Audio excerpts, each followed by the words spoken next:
Si Adelita se fuera con otro, la seguiría por tierra y por mar. Si por mar en un buque de guerra, si por tierra en un tren militar. Y si Adelita... Platicar, en lo que estoy convencido, será un temazazazo. Tener una interesante y apasionada charla con Ángel Gilberto Adame, que nos vuelve a visitar después de que nos trajo aquel libro de Octavio Paz. Ahora trae un libro nuevo, se llama De Armas Tomar, feministas y luchadoras sociales de la Revolución Mexicana, presentado por Editorial Aguilar, y me da muchísimo gusto que estés con nosotros, mi estimado Gilberto, una vez más. Gracias, querido Mariano, un placer estar contigo, es un honor. Quiero decir que, Gilberto, además de ser un gran investigador y un apasionado de la historia y de la investigación, pues en realidad no se dedica a esto de tiempo completo. Este es un hobby, qué hobby tan interesante. Tú eres un connotado notario de la Ciudad de México por muchos años ya, Gilberto. Así es, pues cumplo este año 22 años de ejercicio profesional, Mariano. Ahora, no sé ya cuál de los dos es mi profesión, porque cada vez me apasiona más esto, es decir, estoy en la notaría, soy muy feliz, pero escribir también me hace muy feliz. Eres abogado de profesión. Así es. Bueno, ¿qué es lo que te ha llevado a hacer De Armas Tomar? He revisado que hay algunas semblanzas muy bien documentadas de 12 mujeres trascendentes que dieron una aportación muy positiva a la historia hoy, pero sin lugar a dudas al futuro de México, ¿no? En su época. Claro. ¿Cómo llegaste aquí? Mira, esto tiene la misma suerte del libro anterior de Octavio Paz. Soy un apasionado de los archivos. Es una beta que quizá está un poco olvidada en México, porque implica trabajo y mucho esfuerzo, estar revisando papeles, periódicos viejos, cartas, epistolarios. A mí me hace muy feliz, me la vivo revisando y construyendo algún otro libro, algún otro texto. Empecé a encontrar nombres, en principio, de mujeres que estudiaron Derecho en la segunda década del siglo XX. Entrar en esa época a la Escuela Nacional de Jurisprudencia, que una mujer estuviera por ahí, era un verdadero escándalo. Si a eso además le sumas que la ciudad estaba totalmente convulsa por los eventos de la Revolución 1913, 14, 15, en las crónicas platican que estaban en clases y se oían los balazos en la decena trágica, o entraban los caballos y que tomaban los salones como cuarteles de los villistas, zapatistas. Todavía más me fue intrigando qué hacían esas mujeres ahí, pero además, cerrando ese punto, no eran mujeres que pasaban de noche, sino que además destacaban en los círculos intelectuales de la época, les llamó la atención. Lo primero nace tratando de entender o documentar la vida de mujeres universitarias en una época muy complicada de la historia de México. Cuando empiezo a entender o comprender sus vidas, empiezo a abrir el contexto de mi investigación a qué otras mujeres destacaron en los ámbitos sociales, culturales, intelectuales, artísticos incluso, en una época en la que el papel de la mujer estaba destinado 100% al hogar. No había otra manera, no había otro camino. Una mujer que pretendiera hacer algo más de eso, de inmediato iba a encontrar oposiciones que iban en tres frentes: la familia, el esposo y la sociedad. Con todas ellas, la sociedad de una u otra manera hubo una repulsa por su actividad más allá de lo que se esperaba de ellas. De estas mujeres habrá que decir, no sé si sea correcto ya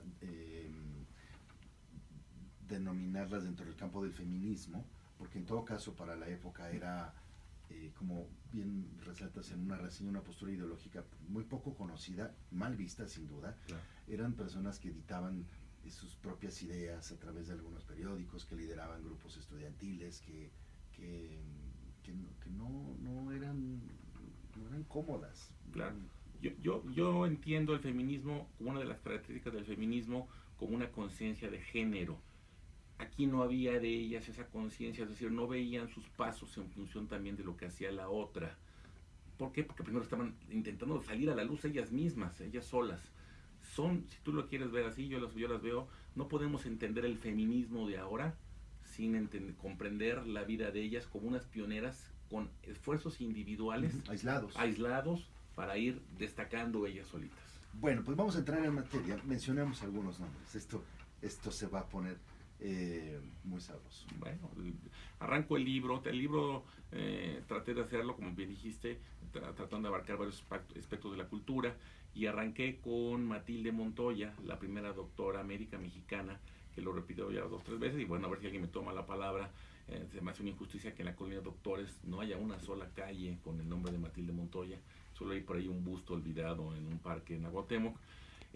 Matilde se le ocurre entrar a la Escuela Nacional de Medicina a fines del siglo XX y se armó un verdadero escándalo. No solo los alumnos, los maestros hicieron todo lo posible porque ella no acreditara las materias. A pesar de eso fue avanzando, se volvió un caso mediático, apareció en la prensa, y si no es por la intervención de Porfirio Díaz, ella no alcanza a recibirse. Tuvo que directamente tuvo que dar un manotazo Díaz, el presidente en ese momento, y de hecho asistió al examen profesional de Matilde. Ahí estamos, son Díaz que nadie lo ha tratado, un Díaz feminista, y logró que ella se recibiera. Y bueno, después ya en la revolución ella participó, ya tuvo una labor solidaria, comprometida con los heridos de la revolución.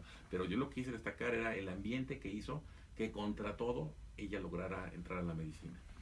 Bueno, viene desde luego también el nombre de Eulalia Guzmán, es decir, de que les tiene que sonar. Claro, yo creo que en la arqueología mexicana hay 2 nombres y no sé cuál de los 2 más importantes: Alfonso Caso, Eulalia Guzmán, Alfonso Caso. Creo que Eulalia le hemos ido relegando un poco, hay que rescatarla, independientemente de lo controvertido, ¿no?, de que se encontró los restos de Cuauhtémoc. Si tú ves las crónicas de la época, la crítica hacia ella venía en 2 sentidos. No son los restos de Cuauhtémoc, que es lo que todavía seguimos discutiendo, y 2, no es posible que una mujer haya hecho ese descubrimiento. La crítica hacia allá iba, ¿no? Bien, libre, le toca al autor. No, bueno, te puedo hablar Mimi Derba, que para mí fue un descubrimiento, porque yo a Mimi Derba la ubicaba de las películas de Pedro Infante, 2 películas creo que icónicas, ¿no? O sea, es la abuelita de Chachita en Ustedes los ricos, y es la mamá de Jorge Negrete en 2 tipos de cuidado. Yo la veía como una actriz medio secundaria. Después, en las investigaciones de Octavio Paz mencionaba en alguna de las notas o remembranzas de la vida con su abuelo, con Irineo Paz, que él acompañaba a su papá, a su abuelo, a ver a Mimi Derba. Yo dije, no me cuadran las fechas. Y estudiándole un poquito encontré que más bien la mamá de Mimi Derba, que era escritora, era muy amiga de Irineo Paz. Es más, sospecho que había alguna relación sentimental entre el abuelo de Irineo Paz y la mamá de Mimi Derba. Mimi Derba, entonces me llama la atención, empiezo a investigar. Fue una tiplé del siglo del 10 al 20, enormemente famosa, del nivel de María Conesa, muy muy famosa. Por ahí platico anécdotas de cómo se la quería raptar un general zapatista. Lo que me llamó la atención de ella es que no se quedó como la misma Conesa, es decir, en el tema de tiplé y vedette, sino que ella junta un dinero, escribe, escritora, guionista, pero va más allá. Es decir, ella apuesta toda su fortuna a fundar una de las primeras productoras de cine en México, que es Azteca Films. Si tú ves las películas del cine de oro mexicano, muchas están producidas por Azteca Films. Sin duda. Es decir, aquí quiero reivindicar el papel de pionera, de emprendedora y de pionera del cine nacional, a Mimi Derba, y después hace una carrera cinematográfica que es donde quizá mucha gente lo ubica, pero a mí en ese afán de crecimiento y de apostar por un género en el que pues, dar el brinco del teatro al cine como lo dio ella, se me hace muy interesante. Otro nombre que está por aquí, que es para mí una de las pioneras del periodismo mexicano, Juana B. Gutiérrez, 1905, atreverse a escribir contra Díaz era jugarse la vida.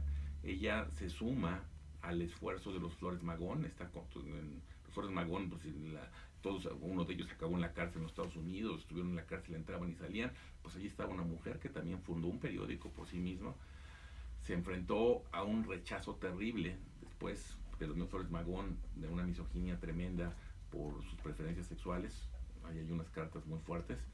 Y a pesar de eso, ella... O sea, a ella le gustaban las mujeres. Parecía que sí. Y la descalificación no era sobre su trabajo, sobre sus opiniones políticas. La descalificación vino de inmediato sobre su preferencia sexual, así su sexualidad, pero es una de las pioneras del periodismo en México. Una más que rescato a ojo así es Hoy estamos celebrando en este año el centenario de la Constitución mexicana, y una de las grandes omisiones que se han cometido es con Ermila Galindo. Ermila Galindo era una de las gentes ideológicamente más apegadas a Venustiano Carranza. Muchas de las ideas de Carranza en la Constitución del 17 están sustentadas en el propio pensamiento de Ermila. Y me llama la atención que hoy ves en todos los libros de celebración, ves fotos de diputados constituyentes, hombres, hombres, hombres, hombres, y a nadie nos dice nada de Ermila Galindo. Ermila Galindo es una de las primeras sufragistas mexicanas. En 1917 la mujer no tenía voto en México.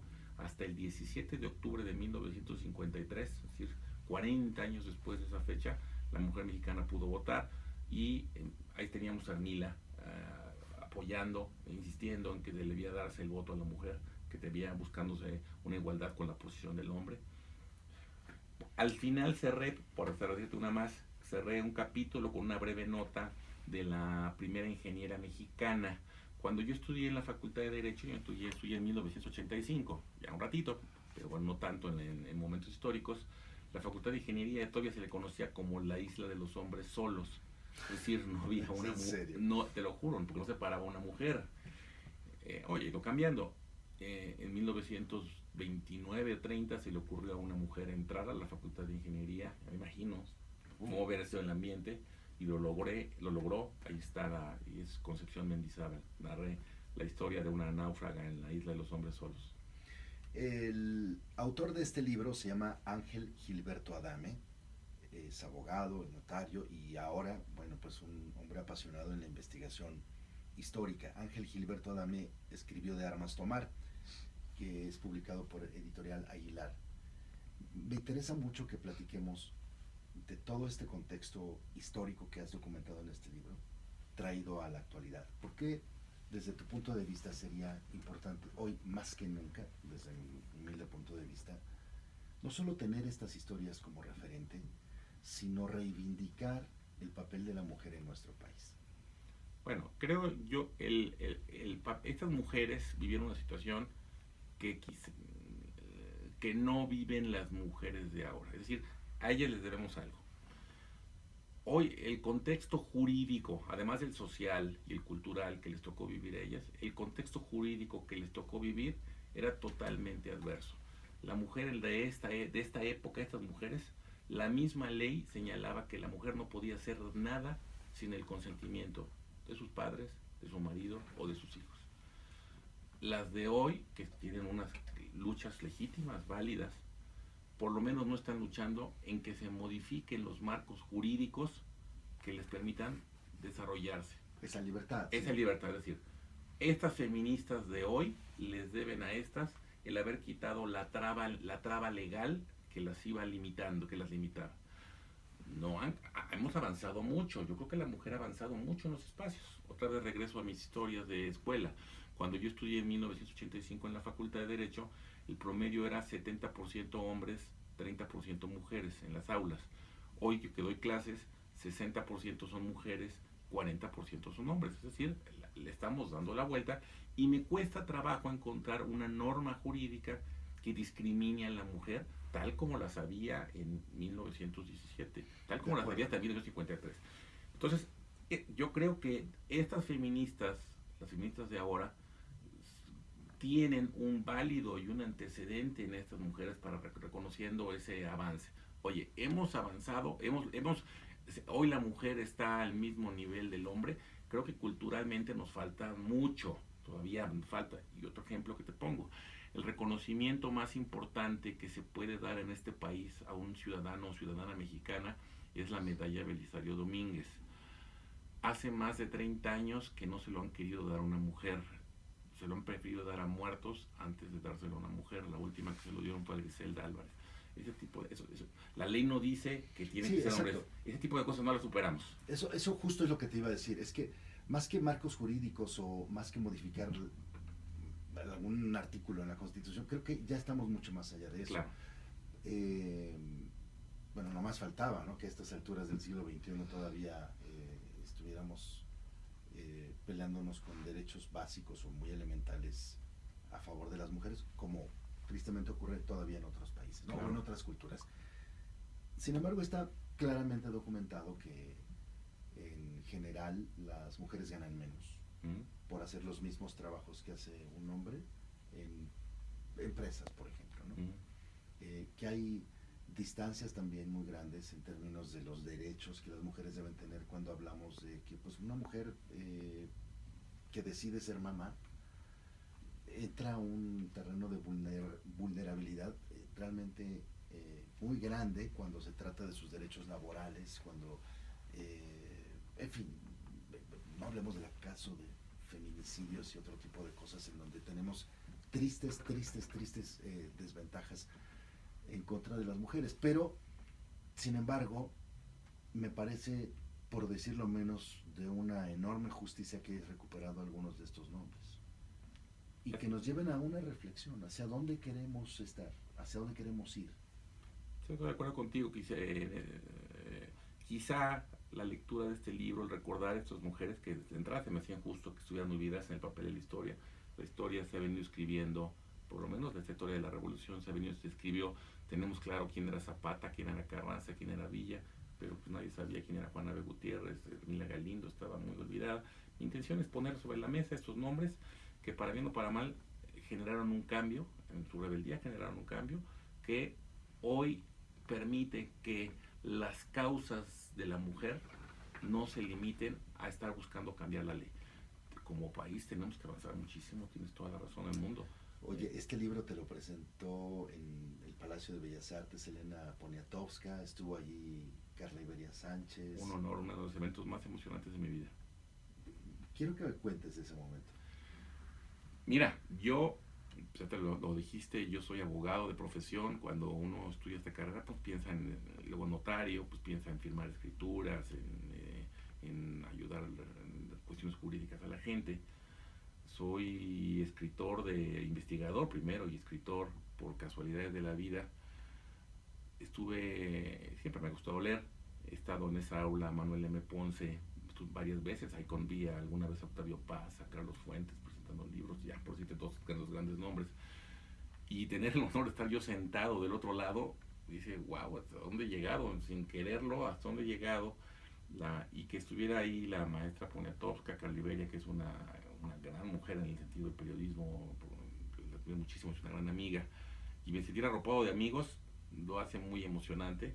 Y si eso, bueno, pues el libro se lee y le interesa muy bien, pero yo me siento ya con eso plenamente satisfecho. El libro se llama De Armas Tomar, feministas y luchadoras sociales de la Revolución Mexicana, de Ángel Gilberto Adame. Y hay más nombres, o sea, se quedaron más historias ahí. Claro. No te voy a dejar ir todavía. Tina Modotti. Tina Modotti es, bueno, quizá de las 12, obviamente la más conocida. Quien quiera saber de Tina Modotti, ahí les recomiendo que no dejen de leer Tinísima, la biografía que escribió Elena Poniatowska. Yo lo que quise documentar, no solo, mi intención en el libro es, vamos a rescatar vidas, sino también vamos a rescatar las actitudes de la sociedad frente a sus propias conductas. Y Tina Modotti me pareció necesario incluirla, no su vida, sino un aspecto particular. Tina Modotti llega a México en los 20 de la mano de un fotógrafo americano que se llamaba Edgar Weston. Estando ya aquí, se vuelve amante de un exiliado cubano, Julio Antonio Mella, que también estaba casado, pero dejó a la esposa en Cuba, y Mella estaba amenazado de muerte por el entonces gobierno cubano de la época. Caminando con ella, asesinan a Mella. Fue un escándalo el asesinato. De inmediato vienen las investigaciones y aparecen fotografías de Tina desnuda. Y la sociedad y la policía de la época de inmediato dicen, ella no es lo obvio que una mujer disoluta como ella es la asesina, no hay otra, es la asociación. Tiene que ser ella. De hecho, en el libro vienen fotos de las fichas sinalagmáticas que se la tomaron porque la cancelaron. Perdóname, Gilberto, pero ¿a qué te refieres cuando dices aparecieron unas fotos de Tina desnuda? Sí, circulaban. Entran en un cateo a la casa donde ella vivía y aparecen las fotografías, se publican y de inmediato viene un linchamiento mediático.